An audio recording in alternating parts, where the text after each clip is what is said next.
शाहजहांपुर में एसडीएम के रूप में पोस्टेड आईएएस अधिकारी रिंकू सिंह राही, उनका एक वीडियो वायरल हो रहा है जिसमें वो वकीलों के सामने उठा बैठक करते नजर आते हैं। तहसील परिसर में वकीलों के सामने कान पकड़कर जब ये आईएएस अधिकारी उठक बैठक करते हैं तो वो चर्चा में आ जाते हैं। इस दौरान काफी दिलचस्प नजारा देखने को मिलता है। वकील उनको हाथ पकड़कर रोकने की कोशिश भी करते हैं, लेकिन ये अधिकारी रुकते नहीं हैं और कहते हैं कि करने दीजिए।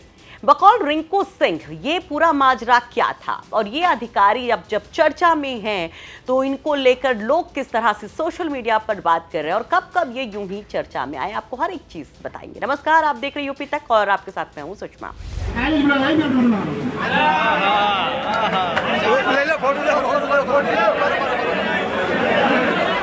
दरअसल एक मुंशी जो है वो खुले में पेशाब कर रहे थे और उन्हीं को रोकने के लिए आईएएस अधिकारी गए थे। उनके ऊपर गुस्सा होते हैं, उनसे उठा बैठक करवाते हैं और उसके बाद मुंशी जो है वो गुस्से में वकीलों के पास पहुंच जाते हैं। वकील यहाँ पर गुस्से में हड़ताल शुरू कर देते हैं और हड़ताली वकीलों के एक समूह ने तहसील परिसर की गंदगी को लेकर जब इन अधिकारियों को घेरा और गंदे शौचालय और वहां पर जानवरों के घूमने की बात कही तो रिंकू सिंह राही अपनी गलती को स्वीकार करते हैं और वहां पर खुद भी वो उठक बैठक करने लगते हैं, मिसाल के तौर पर। अब सोशल मीडिया पर कई लोग रिंकू सिंह राही की काफी तारीफ कर रहे हैं कि अधिकारी हो तो ऐसा, कुछ लोग कह रहे हैं कि नहीं, अधिकारी को इस तरह से नहीं करना चाहिए था। लेकिन जब हम रिंकू सिंह राही की बात करते हैं तो कई सारे किस्से सोशल मीडिया पर अब शुरू हो जाते हैं तैरना। तो ये अधिकारी किस तरह से ईमानदारी को लेकर के, अपने वर्क स्टाइल को लेकर के हमेशा से चर्चा में रहा, वो अब आपको बताते हैं। और ये जो पूरी घटना थी, ये पूरा इंसिडेंट था, उस पर क्या कुछ कहा वो बाद में आपको बताएंगे।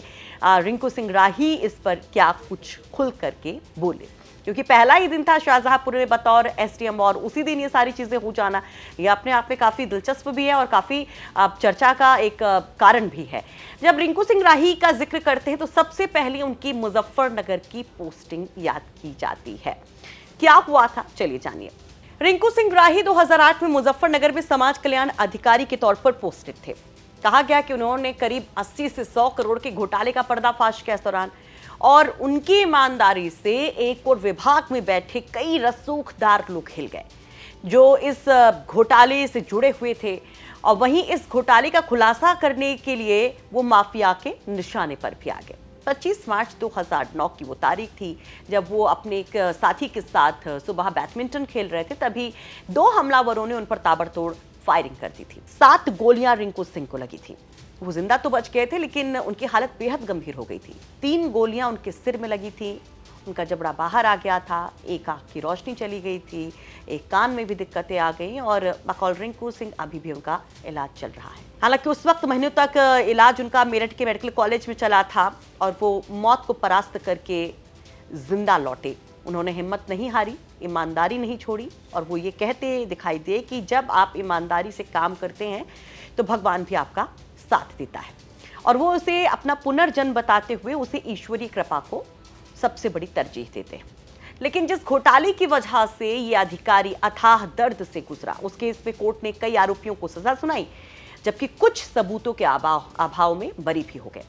वही हमले के बाद उन्हें एक के बाद एक जिलों में ट्रांसफर किया गया और वजह बताई गई उनकी ईमानदारी को, उनके वर्क स्टाइल को। सबसे पहले उनका ट्रांसफर अलीगढ़ हुआ, फिर भदोही में उनका ट्रांसफर हुआ, वहां पर भ्रष्टाचार की उन्होंने पोल खोली तो 4 ही महीने टिक पाए। इसके बाद श्रावस्ती में वो करीब 3 साल रहते हैं, यहाँ पर 3 साल तक उनकी पोस्टिंग होती है और यहाँ पर उन्होंने एक बड़े घोटाले का खुलासा किया और अब कहा गया कि यहाँ भी FIR दर्ज करते ही उनका ट्रांसफर हो गया।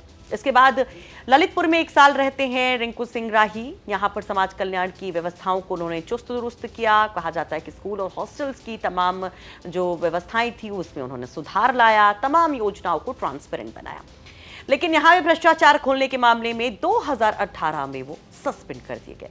यह अधिकारी जब बहाल हुए तो उन्हें अभ्युदय कोचिंग की जिम्मेदारी दी गई, जहां तैनाती के दौरान उन्होंने यूपीएससी परीक्षा पास की। दिव्यांग कोटे से 2021 में एक अच्छी रैंक लेकर वो 2022 बैच के यूपी कैडर के आईएएस अधिकारी बन गए। इसके बाद 2023 में हापुड़ में आईएएस पीसीएस की कोचिंग सेंटर में अच्छा रिजल्ट उन्होंने लाया, जिसके लिए सीएम योगी ने उनको सम्मानित भी किया था। उसके बाद मथुरा में बीडीओ की चाहे पोस्ट हो, चाहे नगर पंचायत में ईओ का पद हो, एसडीएम का पद हो, वो आगे बढ़ते गए और अब शाहजहांपुर की ये पुआया तहसील में उनकी एसडीएम के तौर पर नियुक्ति, जिसको लेकर ये तमाम चीजें सामने आई हैं। लेकिन जब इनके हम व्यक्तिगत जीवन की बात करते तो रिंकू सिंह राही एक बहुत मिडिल क्लास फैमिली से आते हैं। इनफैक्ट हम कहें लोअर मिडिल क्लास फैमिली से तो गलत नहीं होगा। उनके पिता गाँव में आटा चक्की का काम करते हैं, माँ उनकी घरेलू महिला है। उनके मुताबिक गाँव में ही उन्होंने पढ़ाई की थी 12वीं तक की, और बहुत ज़्यादा कुछ वो जानते नहीं थे देश दुनिया के बारे में। और 12वीं के बाद स्कॉलरशिप की मदद से उन्होंने टाटा इंस्टीट्यूट से बीटेक किया। भ्रष्टाचार के खिलाफ रिंकू सिंह लखनऊ में धरना भी दे चुके थे। उनके अगर पास्ट की हम बात करें मतलब स्टूडेंट के तौर पर, और उन्होंने एनआईटी जमशेदपुर से मेटलर्जी में बीटेक किया और गेट परीक्षा में ऑल इंडिया 17वीं रैंक भी हासिल की।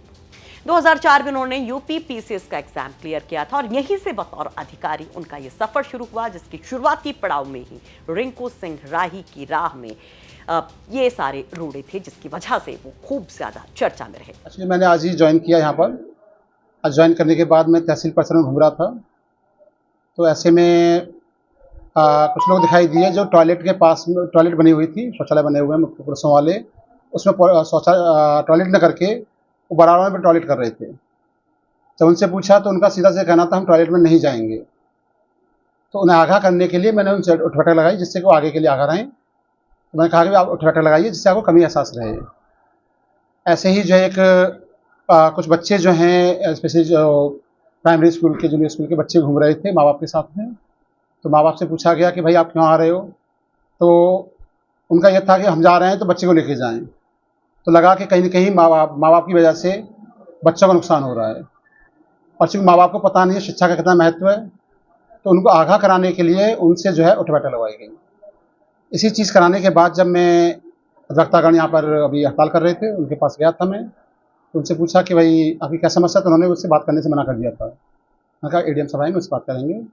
फिर उन्होंने आरोप लगाना शुरू कर दिया और बात को बढ़ाना शुरू कर दिया कि आपने उठबैठक कैसे लगवा दी। तो उनको बताया मैंने ये कारण थे। इसके बाद में तो उन्होंने क्वेश्चन उठाया कि आपके तहसील परिसर में इतनी गंदगी है, कि आपके यहाँ आवारा जानवर घूमते हैं, टॉयलेट इतने गंदे हैं, और कई सारी समस्या बताई जिसमें कोई शक नहीं है उनकी बात सही थी। बोले क्या आप उठबैठक लगा सकते हो? मैं कहा हाँ, जो गलती तो गलती है। मैंने उन्हें समझाया कि भाई मेरी जो सरकारी कर्मचारी के लिए उठबैठक से बड़ी समस्या दंडित होना होता है, और ये गलती है तो मेरी गलती है। तो उन्होंने उठबैठक लगाई है, मैं लगा दी। गलती चूँकि मैं गलत था इसमें कोई शक नहीं है। आज मैंने ज्वाइन किया है और जो सफाई व्यवस्था देखी और जो अन्य चीज़ देखी, थोड़ी तहसीलदार साहब से बात हुई तो बता रहे 10 दिन पहले तो और ज़्यादा गंदगी थी। तो उन्होंने तहसीलदार साहब ने जो है काफ़ी सफाई कराई है, लेकिन अभी भी चूँकि कुछ कमियां रह गई हैं, तो मैंने सबसे बोला भी है कि भाई गलतियां होंगी बताएंगे, हम उसको सुधार करेंगे। तो आज एक बार फिर से जब ये अधिकारी चर्चा में है तो इस पर आप क्या कहेंगे? अपनी राय कमेंट बॉक्स में जरूर रखिए। और चलते चलते रिंकू सिंह राही ने यूपी तक से फोन पर बातचीत के दौरान इस पूरी घटना को लेकर क्या कहा वो भी जान लीजिए। दरअसल वो कहते हैं कि हर किसी को अपनी जिम्मेदारी समझनी होगी और उनकी क्या जिम्मेदारी है वो अच्छे से समझते हैं, और अगर ऐसे में पुआया तहसील में कहीं पर भी गंदगी है तो वो खुद जिम्मेदार हैं, और इसलिए उन्होंने खुद की गलती की सजा खुद को दी। कमेंट बॉक्स में अपनी राय जरूर रखिए।